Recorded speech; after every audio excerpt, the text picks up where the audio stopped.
BTI Payments is basically it's a joint venture between a company called BankTech.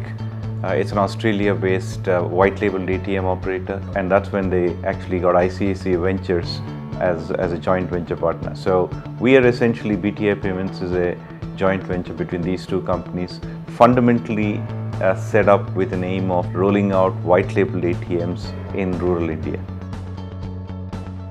The ATMs came into India sometime around the early 90s. Though of course they've been operational elsewhere in the world probably about 5 or 10 years before that. It's only in around 2012 that RBI felt it was worthwhile to actually invite private entities to come set up, put the capital, set up the ATMs, run the ATMs for all the banks. The purpose of setting up, giving white label licenses to private entities like us is essentially to drive penetration of ATMs in the rural markets, and that's what we're trying to do here. We have about 150 ATMs per million people, while if you take comparable countries like Malaysia and China, they're all in the region of about 400 to 500. So if you got to take the physical brick and mortar banking into the small villages, it's going to be very, very expensive. So an ATM is a good via media between a branch and a completely branchless situation. It makes tremendous economic sense to be putting up white labeled ATMs. We currently have about 4,000 ATMs located in remote corners of the country. We monitor them 24/7. Now, I don't need to necessarily sit down and monitor it myself, as long as I have the systems and processes. And there are guys who can actually do a much better job at that than because they bring a lot of analytics. They bring in capital, they bring in requisite experience from other markets and other countries. And in those kind of things, we believe somebody like an IBM, for example, can actually do this much better than what I can do it in-house. We deploy, we monitor, we manage, we maintain, we govern, we do all of this. So we have a NOC set up to run this, and we have people on the field, we have relationship with the vendors, with the OEMs and so forth. And we run all of this with clear visibility, monitoring, SLAs and so forth. So this is what we do for a living. We do this, I would like to say we do this better than anybody else. And that's what BTI has signed up with us for. And as I said, it includes the deployment, because if they have $1 to spend, they should spend it on revenue generation and not on putting up capital equipment. So we provide infrastructure as a service too. So this is what we do for BTI. I think what IBM relationship has done to us is give us an ability to scale up pretty quickly and pretty rapidly.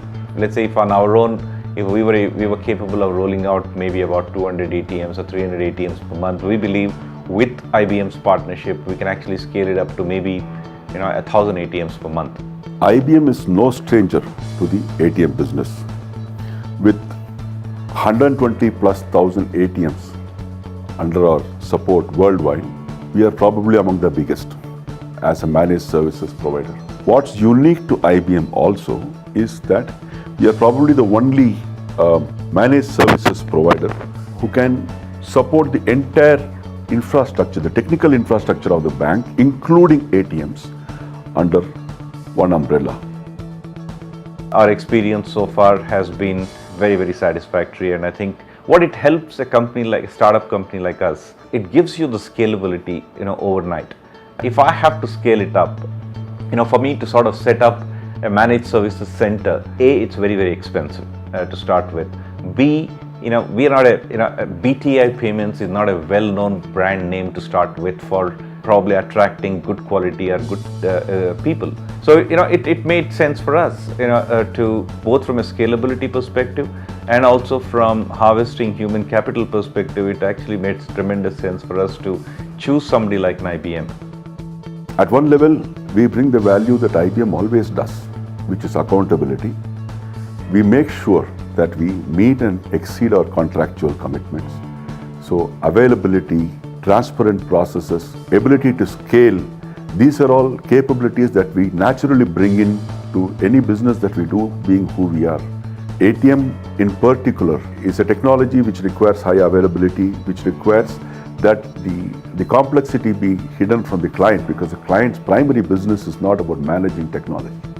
So we do that very well. We have shown that in multiple domains, and we do that here too.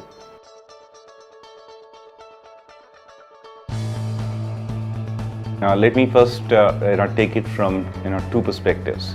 First perspective is, at the end of the day, the banked penetration in India was, if you cut back to about a year ago, about 2 years ago maybe, it was under 50%.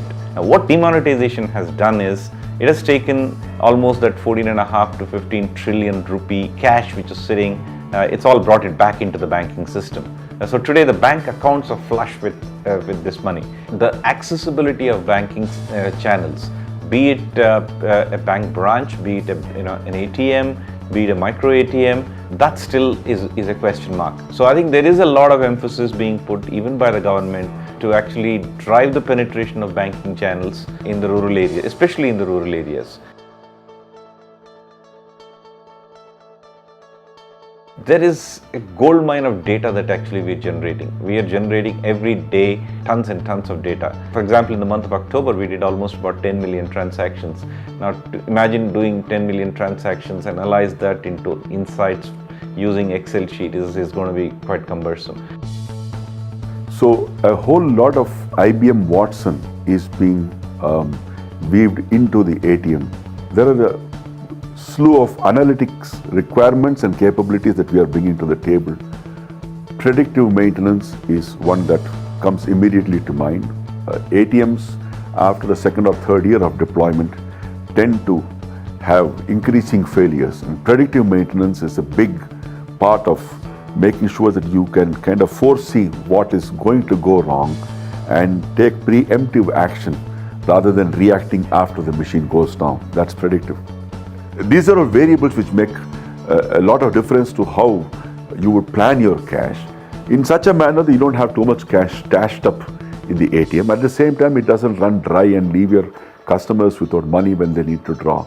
So I think it's not just about predictive analytics, it's also about cognitive analytics that we really want to pick up from IBM. And IBM, through its Watson labs, have actually done a fantastic job in that space.